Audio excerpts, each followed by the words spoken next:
Hi everyone, welcome to our channel big bang education. మనకు December 28 నుంచి ఆర్ఆర్బికి సంబంధించిన NTPC exams నిర్వహిస్తున్నారు. అలాగే జనవరి 1 నుంచి ఏపీపీఎస్సికి సంబంధించిన జాబ్ క్యాలెండర్ అనేది రిలీజ్ అవుతుంది. అట్లాగే రెండు తెలుగు రాష్ట్రాల్లో కూడా కానిస్టేబుల్ మరియు ఎస్ఐ ఉద్యోగాలకు నోటిఫికేషన్లు వెలువడే అవకాశం ఉంది.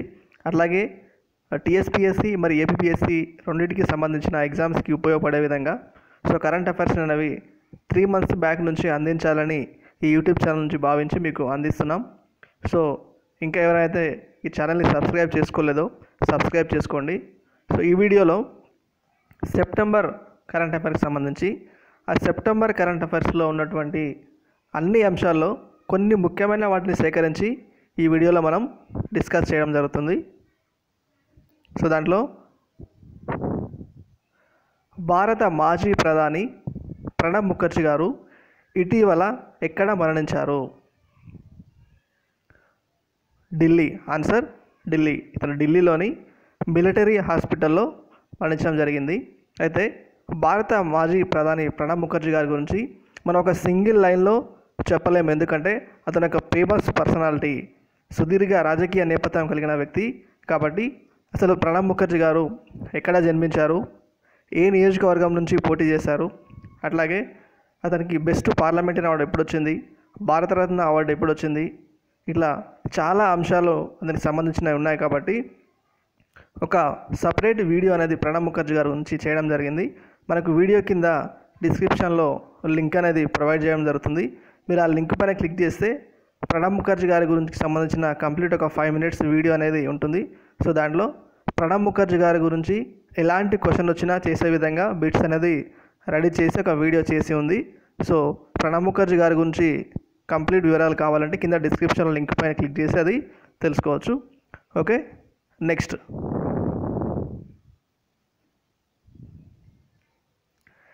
ఇండియా మరియు ఆస్ట్రేలియా దేశాల యొక్క వాణిజ్య సారథులుగా ఇటీవల ఎవరిని నియమించారు? Matthew Hayden, Lisa Singh. ఇక్కడ ఆస్ట్రేలియా మరియు ఇండియా దేశాల యొక్క వాణిజ్యం కోసం మాథ్యూ హెడెన్ మరియు లీసా సింగ్ అనే ఇద్దరిని నియమించడం జరిగింది. ఇక్కడ మాథ్యూ హెడెన్ అనే వ్యక్తి ఇతను క్రికెటర్. అలాగే లీసా సింగ్ అనే వ్యక్తి ఇతను భారతీయ మూలాలు కలిగినటువంటి వ్యాపారవేత్త, అంటే భారతీయ సంతతికి చెందిన వ్యాపారవేత్త. మాథ్యూ హెడెన్ మరియు లీలా సింగ్ వీళ్ళని నియమించడం జరిగింది. నెక్స్ట్, కోవిడ్ను సమర్థవంతమైన నిర్వహణకు గాను ఏ రాష్ట్ర ప్రభుత్వాన్ని ఇటీవల WHO ప్రశంసించింది? అంటే ఒడిశా రాష్ట్ర ప్రభుత్వాన్ని కోవిడ్ను సమర్థవంతంగా ఎదుర్కొన్నందుకు ఇటీవల WHO అనేది ప్రశంసించడం జరిగింది. అలాగే భారతదేశంలో కాంగో ఫీవర్పై హెచ్చరికలు జారీ చేసిన రాష్ట్రం ఏంటి? ఆన్సర్ మహారాష్ట్ర. కరోనా టైంలోనే మనకి మహారాష్ట్రలో ఒక కొత్త వ్యాధి అనేది రావడం జరిగింది. అది కాంగో ఫీవర్. ఇది కూడా ఒక వైరస్ డిసీజ్. ఈ కాంగో ఫీవర్ రావడంతో ఒక తీవ్ర ఉద్రిక్తతలు నెలకొని వాళ్ళు మొత్తం మహారాష్ట్ర వ్యాప్తంగా హెచ్చరికలను జారీ చేయడం జరిగింది. ఇక్కడ ఏ రాష్ట్రం అంటే మహారాష్ట్ర. నెక్స్ట్, కేంద్ర ప్రభుత్వం ఇటీవల నిర్వహించిన శిక్షా పర్వ్ 2020 యొక్క నినాదం ఏంటి? శిక్షా పర్వ్ 2020 యొక్క నినాదం ఏంటి? ఆన్సర్ 21వ శతాబ్దంలో పాఠశాల విద్య అనేది దీని యొక్క మోటో.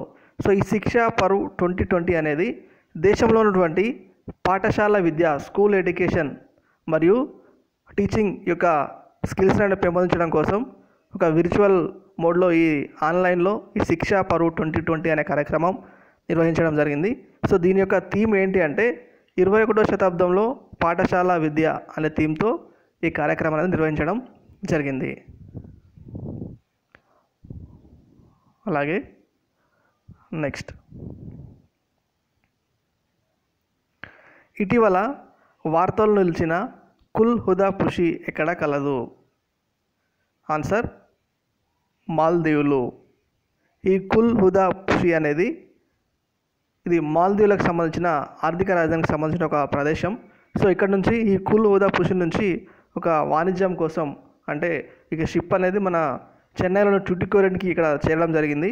ఆ విధంగా సో చెన్నై ఇండియాతో ఇది వాణిజ్యం చేస్తుంది అనే విషయంలో ఈ కుల్ హుదా పుషి అనే ప్రదేశం ఇటీవల వార్తలో నిలిచింది. ఇది ఎక్కడ ఉంది అంటే మాల్దీవుల్లో ఉంది.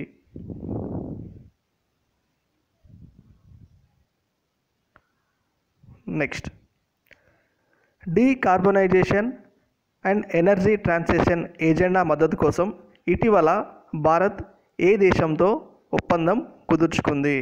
ఇది క్వశ్చన్. దీనికి ఇక్కడ ఆన్సర్ ఏంటంటే నెదర్లాండ్.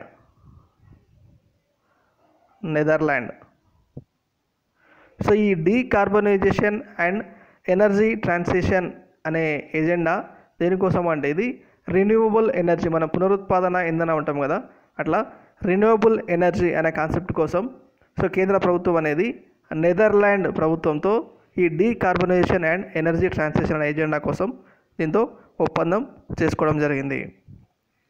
నెక్స్ట్, 7 సంవత్సరాల విరామం తర్వాత ఇటీవల ఏ దేశం తమ పౌరులకు రైల్వే ప్రయాణానికి అనుమతి ఇచ్చింది? So answer Nepal. So Nepal దేశంలో రైల్వే ప్రయాణం అనేది గతంలో లేదు. సో ఆఫ్టర్ 7 ఇయర్స్ 7 సంవత్సరాల తర్వాత ఇటీవల నేపాల్ ప్రభుత్వం అనేది వాళ్ళ పౌరులకి రైల్వే ప్రయాణం అనేది అవకాశం ఇవ్వడం జరిగింది. నెక్స్ట్, ఆటోమేటిక్ రూట్ పద్ధతి ద్వారా విదేశీ ప్రత్యక్ష పెట్టుబడులకు ఎంత శాతానికి కేంద్ర ప్రభుత్వం ఆమోదం తెలిపింది? ఆన్సర్ 74%. సో ఈ విదేశీ ప్రత్యక్ష పెట్టుబడులను ఎఫ్డిఐస్ అంటాం. ఈ ఎఫ్డిఐస్ అనేవి సాధారణంగా అయితే విదేశాలకు 49% మాత్రమే అవకాశం ఇస్తారు. కానీ ఒక 2 రంగాల్లో మాత్రం 100% ఇవ్వడం జరుగుతుంది. ఆ 2 రంగాల్లో వచ్చేసి రక్షణ మరియు పారిశ్రామికం. సో ఈ 2 రంగాల్లో 100% అనేది అవకాశం ఇస్తారు. కానీ ఇటీవల కోవిడ్ వల్ల ఆటోమేటిక్ రూట్ పద్ధతి అనే విధానం ద్వారా సో ఈ విదేశాలకు వీళ్ళకి సంబంధించి 74% అనేది ఇటీవల వీళ్ళకి అవకాశం అనేది ఇవ్వడం జరిగింది. నెక్స్ట్, ప్రధానమంత్రి మత్స్య సంపద యోజన ఈ గోపాల యాప్ను ఎక్కడ ప్రారంభించారు? సో ఈ ప్రధానమంత్రి మత్స్య సంపద యోజన ఈ గోపాల యాప్ను ఎక్కడ ప్రారంభించారు అంటే బీహార్లో ప్రారంభించారు. ఈ మత్స్య సంపద యోజన పథకాన్ని ప్రధానమంత్రి నరేంద్ర మోడీ సెప్టెంబర్ 10వ తారీఖు బీహార్లో ప్రారంభించడం జరిగింది. ఇది దేశంలో ఉన్నటువంటి రైతులు ఫిషరీస్ అనే డిపార్ట్మెంట్ని డెవలప్ చేయడం కోసం, ఫిషరీస్ని డెవలప్మెంట్ చేయడం కోసం ఈ మత్స్య సంపద యోజన అలాగే ఈ గోపాల అనే అప్లికేషన్ని కూడా ప్రధానమంత్రి గారు ప్రారంభించడం జరిగింది. ఇక్కడ ఏ రాష్ట్రంలో ప్రారంభించారు అంటే బీహార్. ఎప్పుడు అంటే సెప్టెంబర్ 10.